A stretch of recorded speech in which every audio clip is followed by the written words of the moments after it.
education fly. I hope you are doing best and you are fantastic. We will start class 9, history chapter 3, Nazism and the rise of Hitler. Chantu Bantu चिकनी पिकनी फटाफट से class में आओ। आज मैं तुम्हें सुनाने वाली हूँ एक इंटरेस्टिंग चैप्टर। स्टोरी है यूरोप की कंट्री की जिसका नाम है जर्मनी। 1945 में स्प्रिंग सीजन में एक छोटा सा 11 ईयर ओल्ड बच्चा और इसका नाम हेलमुट था। रात में बेड पे सोने के लिए लेटा उसने सुना कि उसके पापा मम्मी डिस्कस कर रहे कुछ सीरियस टोन में और उसके पापा उसकी मम्मी से बोल रहे हैं कि अब टाइम आ चुका है कि हमें सुसाइड कर लेना चाहिए। अब ये समझ नहीं आ रहा कि हमें अकेले सुसाइड करना चाहिए या पूरी फैमिली को एक साथ, क्योंकि जो एलाइज है ना वो हमें नहीं छोड़ेंगे, क्योंकि हमने ज्यूस को और जो हैंडीकैप लोग थे, अपाहिज लोग थे, उन लोगों पे बहुत अत्याचार किया है। नेक्स्ट डे हेलमुट के पापा उसको घुमाने के लिए ले गए वुड्स में। वो चाहते थे कि लास्ट टाइम अच्छे से बिता सके। और जब हेलमुट के फादर ऑफिस गए तो उन्होंने खुद को ही शूट कर लिया। इसके फादर की यूनिफॉर्म एकदम खून में हो गई थी, तो जो फैमिली फायरप्लेस थी ना वहां पर उस यूनिफॉर्म को जला दिया गया। अपने फादर की डेथ के बाद हेलमुट ने 9 इयर्स तक कुछ भी नहीं खाया घर में कि कहीं उसकी मम्मी उसे जहर ना खिला दे। ये सब सुनने के बाद बंटू बोलता है कि प्रिया मैम ऐसा क्यों हुआ। तब मैंने बताया कि जो हेलमुट के फादर थे ना वो नाजी को सपोर्ट करते थे, मतलब कि एडोल्फ हिटलर को। हिटलर का नाम तो तुमने सुना ही होगा, नहीं सुना तो पूरी स्टोरी सुननी पड़ेगी। अब हिटलर जर्मनी को एक पावरफुल कंट्री बनाना चाहता था और यूरोप की जो कंट्रीज थी ना उन पे अपना हक जमाना चाहता था। उसने बहुत सारे बेगुनाह ज्यूस को मार दिया था 1945 में, लेकिन उसने सरेंडर कर दिया खुद को। उसे लगा कि अब मैं नहीं जीतूंगा। और जो उसके मिनिस्टर थे गोबलेस और जो उसकी पूरी एंटायर फैमिली थी उसे सुसाइड कर लिया बर्लिन बंकर में। वो वॉर में हार रहा था, तो जब वॉर एंड हुई तो इंटरनेशनल मिलिट्री ट्रिब्यूनल सेटअप हुआ जहाँ पे नाजी यानी कि जहाँ पे जो हिटलर था वो क्राइम करता था, जैसे कि क्राइम्स अगेंस्ट पीस, मतलब वही लड़ाई करना, वॉर स्टार्ट कर देना, फॉर वॉर क्राइम्स मतलब वही दंगे फसाद करना, क्राइम्स अगेंस्ट ह्यूमैनिटी, ये सबसे खतरनाक वो था क्राइम। इसमें गैस चैम्बर में लोगों को मार दिया जाता था और ये सब हो रहा था जर्मनी के न्यूरेमबर्ग में। हिटलर ने मौके पे चौका मारा। सेकंड वर्ल्ड वॉर के टाइम पे उसने जीनोसाइडल वॉर स्टार्ट कर दिया। इसने बहुत सारे इनोसेंट सिविलियंस को मरवाया, जिसमें इंक्लूडेड थे 6 मिलियन ज्यूस और 2 lakh gypsies, 1 million polish civilians, 70,000 Germans जो मेंटली और फिजिकली डिसेबल थे। आउशविट्ज में एक गैस चैम्बर था जिसमें ये सभी लोगों को इकट्ठा करके और एक पॉइजन गैस छोड़ देता था जिससे कि लोगों की डेथ हो जाती थी। नाजीज ने बहुत बुरा किया था लोगों के साथ, लेकिन जब नाजीज हार गए थे ना तो एलाइज ने ओनली 11 नाजीज को डेथ सेंटेंस किया, मतलब मार दिया। बाकी सबको उन्होंने जेल में डाल दिया था। तो भी देखा जाए तो नाजीज से तो कमी पनिशमेंट दी ना। नाजीज तो बहुत ही गलत करते थे लोगों के साथ, क्योंकि एलाइज नहीं चाहते थे कि जैसा फर्स्ट वर्ल्ड वॉर के बाद हुआ वैसा हो लोगों के साथ। अब फर्स्ट वर्ल्ड वॉर के बाद हुआ क्या, तो ये देखेंगे हम इस चैप्टर में। Birth of the Weimar Republic. बात है 20th सेंचुरी की, जब फर्स्ट वर्ल्ड वॉर हुआ। ये एलाइड पावर और सेंट्रल पावर के बीच में हुआ। एलाइड पावर में थे फ्रांस, इंग्लैंड, रशिया और सेंट्रल पावर में थे जर्मनी और ऑस्ट्रिया। जर्मनी को लगा था कि ये वॉर जल्दी खत्म हो जाएगा, लेकिन ये वॉर बहुत ही लंबा चला, जिसकी वजह से यूरोप के सारे रिसोर्सेज खत्म होते चले गए। जर्मनी ने स्टार्टिंग में फ्रांस और बेल्जियम पे कब्जा कर लिया था, लेकिन 1917 में यूएस ने एक हीरो की तरह एंट्री ली और एलाइज के साथ मिलकर जर्मनी और ऑस्ट्रिया को हरा दिया। जर्मनी हार चुका था, इस वजह से उसको अपना एम्परर त्यागना पड़ा। बिकॉज ऑफ दिस बाकी जो पार्टीज थी वो पॉलिटिक्स में आने लगी, क्योंकि किसी न किसी को तो पूरा एम्पायर संभालना ही था ना। और वाइमर में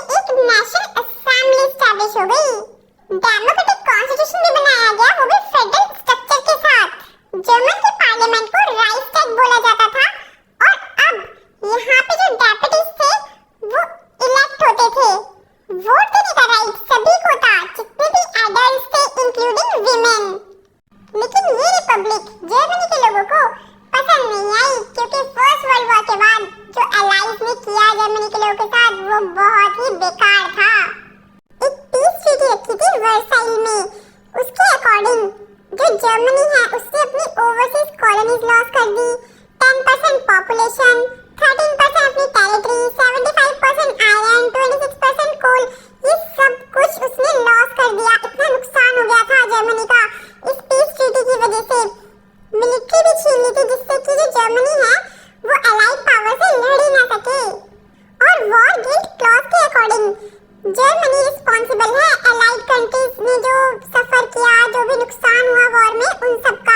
इस वजह से जो जर्मनी है उनको फोर्स किया गया तुम्हें 6 यूरो बिलियन कंपनसेशन देना पड़ेगा अलाइड को। अलाइड की जो आर्मी थी उन्होंने राइनलैंड में जो रिच रिसोर्सेज थे ना वहां पे भी ऑक्यूपाई कर लिया, कब्जा कर लिया। तो जो जर्मन के लोग थे उन्होंने बोला कि ये जो अलाइड लोग हैं इन लोगों की गलती नहीं है, ये तो जो हमारे वाइमर रिपब्लिक के लोग हैं उन्होंने किया है, उन्होंने पीस ट्रीटी पे साइन किया, तभी तो जो अलाइड लोग हैं वो सब कुछ छीन रहे हैं हम जर्मनी लोगों से। और जर्मनी के लोगों ने कहा कि इसी वजह से तो हम लोग की हार हुई है वॉर में।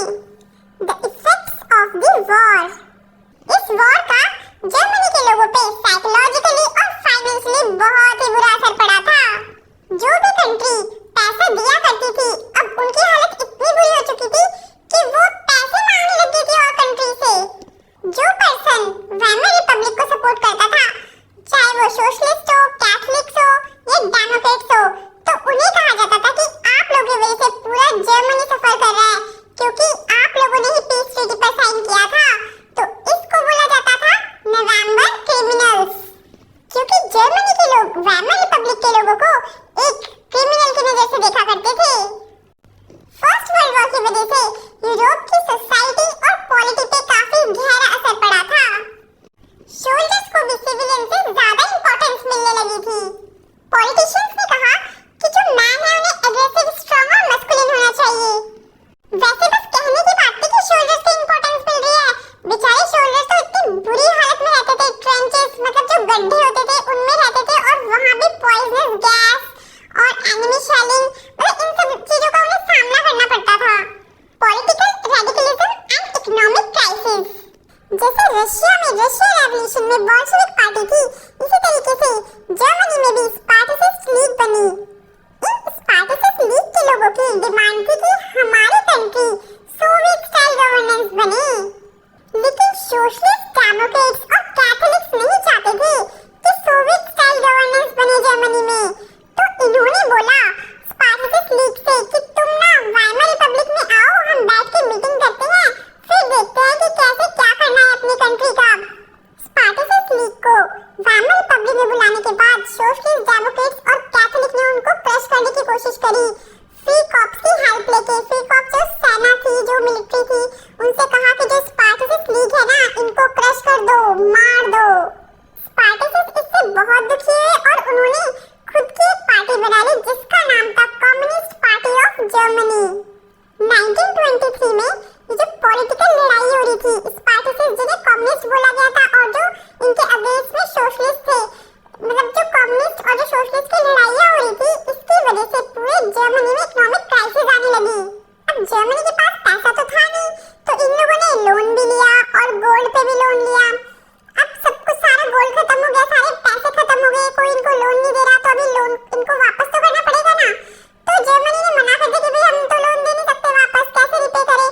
तो फ्रांस से लोन लिया था इन्होंने। तो फ्रांस ने क्या करा कि जो एक प्लेस है जर्मनी में उसको कब्जा लिया। इस प्लेस पे जितना भी गोल्ड था वो अब फ्रांस का हो गया।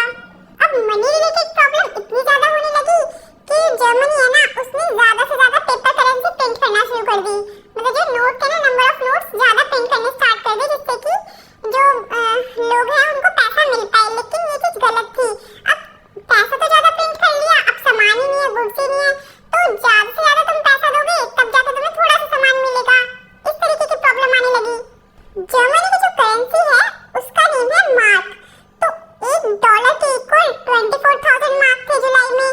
उसके बाद $1 के इक्वल 3,50,000 मार्क्स हो गए। मतलब देखो जो करेंसी है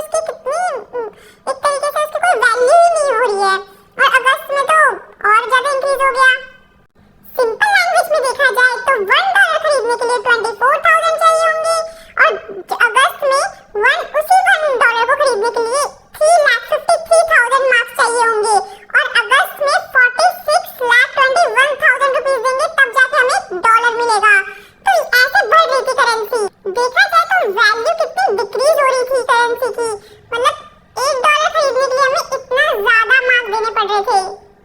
अब एक ब्रेड खरीदने के भी लोगों को बहुत ज्यादा पैसा देना पड़ रहा था। तो इस सिचुएशन को बोला जाता है हाइपर इन्फ्लेशन, जिसमें जो प्राइस होता है ना गुड्स का, सामान का, वो काफी ज्यादा हाई हो जाता है। फिर आया अमेरिका जर्मनी की हेल्प करने के लिए और इंट्रोड्यूस किया डॉस प्लान। इस प्लान के अकॉर्डिंग अमेरिका जर्मनी की फाइनेंशियली हेल्प कर रहा था। द इयर्स ऑफ डिप्रेशन 1924 से 1928 तक स्टेबिलिटी रही जर्मनी में, क्योंकि जर्मनी ना शॉर्ट टर्म लोन पे डिपेंड था जो यूएसए दे रही थी उसे।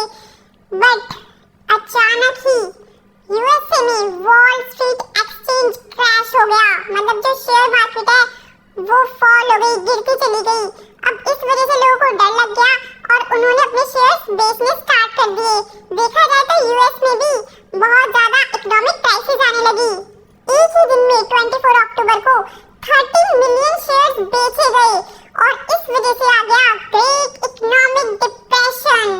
नेक्स्ट 3 इयर्स में 1929 से लेकर 1932 तक यूएसए की जो नेशनल इनकम थी वो फॉल हो गई, एकदम हाफ हो गई। इस वजह से जो फैक्ट्रीज हैं वो भी बंद होने लगी, एक्सपोर्ट भी खत्म होने लगे एक तरीके से, और जो फार्मर्स हैं वो भी सफर कर रहे थे। और ऐसा ही नहीं है कि बस यूएस में इस चीज का इफेक्ट पड़ा, इसका इफेक्ट पूरे वर्ल्ड पे पड़ रहा था। इसका इफेक्ट सबसे ज्यादा जर्मनी को पड़ा, क्योंकि जर्मनी जो है वो यूएस से हेल्प ले रहा था। अब बेचारा यूएस ही इतना क्राइसिस में है, इतना परेशान है, तो वो कैसे हेल्प करेगा जर्मनी की। 1929 से और 1932 के बीच में देखा जाए तो इंडस्ट्रियल प्रोडक्शन 40% रिड्यूस हो गया था। जो वर्कर्स थे उनकी जॉब छूट गई थी, या फिर जिनको वेजेस मिल रहे थे बहुत कम वेजेस मिल रहे थे वर्कर्स को। और एक तरीके से देखा जाए तो अनएम्प्लॉयमेंट बहुत ज्यादा बढ़ गया था, बेरोजगारी बहुत ज्यादा आ गई थी, लोगों को काम करने को नहीं मिल रहा था। इस वजह से जो क्रिमिनल एक्टिविटीज है वो बढ़ती चली गई, क्योंकि लोगों को काम नहीं मिल रहा। अब वो उटपटांग काम करके, उल्टे सीधे काम करके पैसा कमाएंगे। अब जो बेचारे मिडिल क्लास लोग हैं वो देख रहे हैं कि यार उनकी सैलरी है और जो पेंशन है वो भी धीरे धीरे करके खत्म होती जा रही है, सेविंग भी खत्म होती जा रही है। जो बिजनेसमैन थे, सेल्फ एम्प्लॉयड पर्सन थे, रिटेलर्स थे, वो इतना ज्यादा सफर कर रहे थे, उनका जो बिजनेस था वो सब कुछ फिनिश हो चुका था। बट जो ऑर्गेनाइज्ड वर्कर थे उनकी कंडीशन थोड़ी बहुत बेटर थी इन लोगों से। बट अनएम्प्लॉयमेंट की वजह से उन लोगों की जो बार्गेनिंग पावर थी वो एक तरीके से वीक पड़ गई थी। बिग बिजनेसमैन थे वो भी क्राइसिस में फंसे हुए थे, और जो पीजेंट्री जो फार्मर्स हैं और जो विमेन्स हैं वो भी काफी सफर कर रही थी। पीजेंट्री के जो फार्मर्स का एग्रीकल्चर प्राइस था वो काफी फॉल हो गया था, एकदम गिर गया था। और जो विमेन थी वो अपने बच्चों का पेट नहीं भर पा रही थी, क्योंकि उनके पास कोई काम नहीं था करने को। तो देखा जाए तो सबके सब परेशान थे। जर्मनी में ये सब वाइमर रिपब्लिक की वजह से हुआ, क्योंकि वाइमर रिपब्लिक अनस्टेबल थी, कोई स्टेबिलिटी नहीं थी उसमें, और जो डिक्टेटरशिप था उससे कमजोर पड़ रही थी। और प्रोपोर्शनल रिप्रेजेंटेशन के अकॉर्डिंग वोट हो रहे थे यहाँ पे, कि मेजॉरिटी जो पीपल है उनके अकॉर्डिंग वोट होगा, तो यहाँ पर मेजॉरिटी हो ही नहीं पाई थी, लोग इतने परेशान थे। तो जो भी पार्टी बनती थी वो कोएलिशन, मतलब 2-3 पार्टी मिलकर एक पार्टी बनाती थी। आर्टिकल 48 के अकॉर्डिंग जो प्रेसिडेंट है उसको पावर मिली हुई थी कि वो सिविल राइट को सस्पेंड कर सकती है, तो भी इस चीज का फायदा नहीं उठाया यहाँ पर। मतलब लोगों के बारे में सोचा ही नहीं गया, बेचारे सफर कर रहे हैं तो कर ही रहे हैं। Hitler rise to power. Hitler बहुत ज्यादा निर्दयी था और उसने लोगों पे बहुत अत्याचार किया था। इसकी पावर इसलिए राइज हुई थी क्योंकि जो जर्मनी है उसमें सोसाइटी, इकोनॉमी, पॉलिटी में क्राइसिस आए थे, तो उसका फायदा हिटलर ने उठा लिया। हिटलर का जन्म 1889 में हुआ था ऑस्ट्रिया में। हिटलर का जो बचपन था वो बहुत गरीबी में गुजरा था। फर्स्ट वर्ल्ड वॉर में तो आर्मी में इसने पार्टिसिपेट भी लिया था और इसे काफी सारे मेडल्स भी मिले थे। बट जब फर्स्ट वर्ल्ड वॉर में जर्मनी हार गया तो इसे बहुत गुस्सा आया और ट्रीटी ऑफ वर्साइल को देख के तो ये आग बबूला ही हो गया। 1919 में हिटलर ने एक स्मॉल ग्रुप ज्वाइन कर लिया जिसका नाम था जर्मन वर्कर्स पार्टी। बाद में इसने इस पार्टी का नाम चेंज करके national socialist German workers party रख दिया और इसे ही बोला जाता है नाजी पार्टी। हिटलर का शैतानी दिमाग चलने लगा। 1923 में हिटलर ने बवेरिया को कंट्रोल करने की सोचा। वो सोच रहा था कि बवेरिया वाला एरिया मुझे मिल जाए, लेकिन ऐसा नहीं हुआ। इनफैक्ट नाजीज को 1930 तक कोई सपोर्ट नहीं मिला। बट जब ग्रेट डिप्रेशन आया तो नाजिज्म का मतलब जो हिटलर था ना, उसकी पॉपुलैरिटी बढ़ती चली गई क्योंकि लोगों को लग रहा था कि शायद ये हमें बचा लेगा। और 1928 में नाजी पार्टी को 2.6% वोट मिले, बट 1932 में इन लोगों को 37% वोट्स मिले। तो देखा जाए तो इनकी पॉपुलैरिटी 1930 के बाद इंक्रीज हुई है। हिटलर एक पावरफुल स्पीकर था, इस वजह से लोग उसकी बातों में आ गए थे। उसने प्रॉमिस किया कि हम अपने जर्मनी को एक स्ट्रॉन्ग नेशन बनाएंगे और जो वर्साइल ट्रीटी हुई है ना, उसको हटाया जाएगा और एम्प्लॉयमेंट दिया जाएगा, लोगों को रोजगार दिया जाएगा और जो यूथ है ना, उनके फ्यूचर को सिक्योर किया जाएगा और जो जर्मनी के अगेंस्ट कॉन्स्पिरेसी चल रही है उसको खत्म किया जाएगा, जिससे कि कोई भी फॉरेन कंट्री आके जर्मनी पे कब्जा ना कर पाए। इसका एक न्यू स्टाइल था पॉलिटिक्स का। हिटलर जगह जगह जाके रैलीज करता था और इसकी जो रैलीज होती थी ना, उसमें बहुत सारे लोग होते थे, जिससे कि लगता था कि यूनिटी है इस कंट्री में और सभी लोगों को ये लगता था कि यार ये जो हिटलर है ना, ये कुछ अच्छा करेगा जर्मनी के लिए। हिटलर ने अपने काफी सारे सिंबल्स भी निकाले, जैसे कि रेड बैनर पे स्वास्तिक बनाया, आप देख सकते हैं यहाँ पर, और नाजी सैल्यूट। ये लोगों को ये दिखाना चाहता था कि ये एक तरीके से मसीहा है जर्मनी का और ये बहुत सारे चेंजेस ला सकता है जर्मनी में। The destruction of democracy. 30 जनवरी 1933 में प्रेसिडेंट हाइडेनबर्ग ने हिटलर को ऑफर किया चांसलरशिप के लिए, जो कि हाईएस्ट पोजीशन थी कैबिनेट ऑफ मिनिस्टर्स की। हिटलर को तो इसी मौके की तलाश थी। वो खुश होने लगा, हा हा हा हा, अब तो मैं डेमोक्रेटिक रूल को हटा के ही मानूंगा और अपनी पावर ला के ही रहूंगा।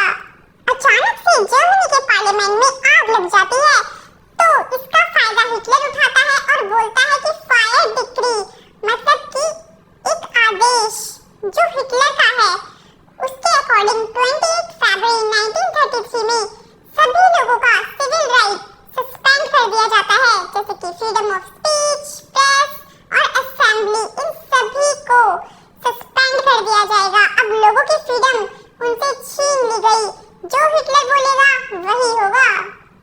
अब हिटलर अपनी मनमानी करने लगा और उसने सबसे पहले टारगेट बनाया अपने एनिमीज को। उसने अपने एनिमीज को कंसंट्रेशन कैंप में डाल दिया। कंसंट्रेशन कैंप एक ऐसा कैंप था जहाँ पे लोगों को आइसोलेट करके रखा जाता था, मतलब अलग-अलग रखा जाता था। अगर कोई वहाँ से भागने की कोशिश करता था तो उसे करंट लग जाता था, क्योंकि जो कैंप था उसके पूरे आसपास इलेक्ट्रिक वायर थी, तो इसलिए अगर कोई भी इस कैंप में फंसा तो वो बाहर नहीं निकल पाता था। 3 मार्च 1933 में एक एक्ट पास हुआ, एनेबलिंग एक्ट। इस एक्ट के अकॉर्डिंग पूरे जर्मनी में डिक्टेटरशिप आ गई थी। अब बस हिटलर का रूल चल रहा था। जर्मनी में जितनी भी पॉलिटिकल पार्टी थी सबको बैन कर दिया गया। अब बस एक नाजी पार्टी थी जो कि हिटलर की थी, बस उसी को बोला गया कि जो है यही है, अब यहाँ पे इसका कोई कॉम्पिटिटर नहीं आएगा, सभी पॉलिटिकल पार्टी को बैन कर दिया जाए। नाजी पार्टी ने जर्मनी के इकोनॉमी, मीडिया, आर्मी, जुडिशरी पे कंप्लीट कंट्रोल कर लिया। नाजी जिस तरीके से सोसाइटी को कंट्रोल करना चाहते थे, उसके लिए उन्होंने स्पेशल सर्विलेंस और सिक्योरिटी फोर्सेस क्रिएट की। हिटलर लोगों पे कड़ी नजर रखता था। वो रेगुलर पुलिस के साथ-साथ एसए और storm troopers, including the Gestapo, जो सीक्रेट स्टेट पुलिस होती थी, और जो SS, protection squads, criminal police, security service, इन सब का यूज करता था, जिससे लोगों पर कड़ी नजर रखी जाए। अब जो नाजीज थे वो लोगों के साथ अत्याचार करने लगे। किसी को भी उठा के गैस्टापो टॉर्चर चैम्बर में पटक देते थे, या फिर कंसंट्रेशन कैंप में, या फिर किसी को अरेस्ट कर लेते थे बिना बात के ही। रिकंस्ट्रक्शन।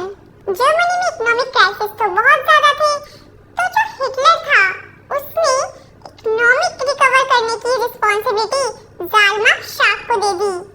अब जो ज़ाल्माख शाख थे उनका एम था फुल प्रोडक्शन और फुल एम्प्लॉयमेंट देना, और इन्होंने ये सारी चीजें state funded work creation programme के थ्रू की। अब इस प्रोजेक्ट के अकॉर्डिंग ना सुपर हाईवेज बनी जर्मनी में, और जो पीपल्स की कार है वॉल्क्सवैगन, नाम तो आपने सुना होगा। अच्छा, किस किसने वॉल्क्सवैगन कार का नाम बॉक्स में बताओ।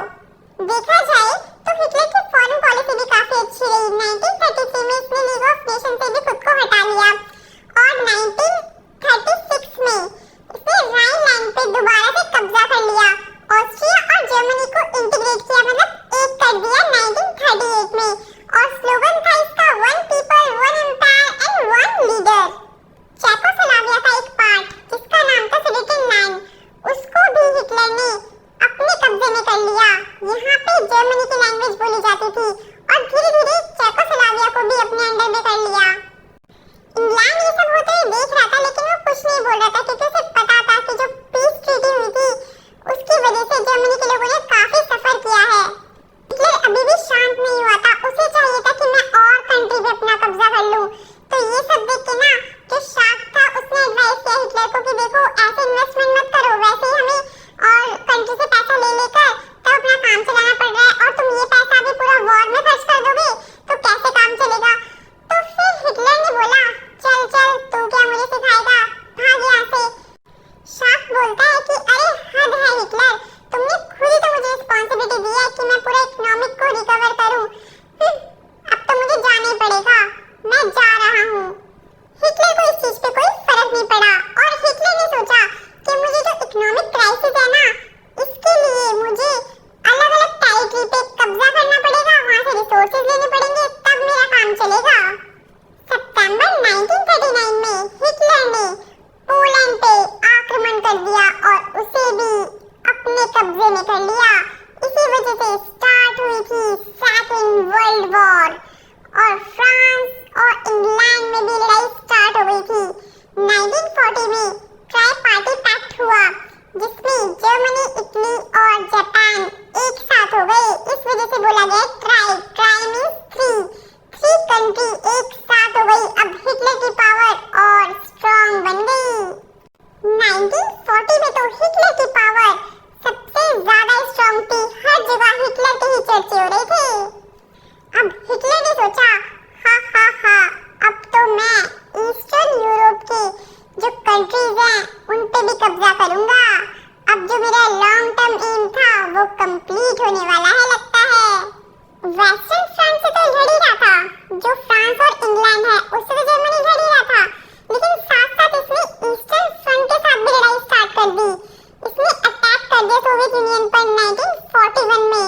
अब ये पंगा इसे थोड़ा भारी पड़ गया क्योंकि ईस्टर्न फ्रंट पे सोवियत आर्मी थी, उसने जर्मनी को हरा दिया। अब कोई भी पर्सन दो लोगों से लड़ाई करेगा तो वो हारेगा ही ना। हिटलर एक साइड फ्रांस और इंग्लैंड से लड़ रहा था और दूसरी साइड सोवियत यूनियन से।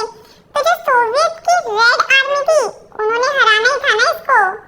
मीनवाइल इसी टाइम पर जो यूएसए था वो सेकेंड वर्ल्ड वॉर में इन्वॉल्व नहीं होना चाहता था क्योंकि उसने काफी सारी इकोनॉमिक प्रॉब्लम फेस की थी फर्स्ट वर्ल्ड वॉर के टाइम पर ही, तो इसे कोई इंटरेस्ट नहीं था सेकेंड वर्ल्ड वॉर में पार्टिसिपेट लेने का। बट जापान ने यूएसए को मजबूर कर दिया था क्योंकि जापान अपनी पावर को ईस्ट साइड में बढ़ा रहा था और इसने फ्रेंच इंडो चाइना पे भी अपना कब्जा कर लिया था, उस पे अटैक करने की कोशिश की थी। और जो यूएस नेवल है पैसिफिक में वहां पे भी अटैक करने की कोशिश की। तो जो जापान था ना वो हिटलर से सपोर्ट ले रहा था कि तुम मुझे सपोर्ट करो, मैं यूएस के जो पर्ल हार्बर है ना उस पर अटैक करूंगा।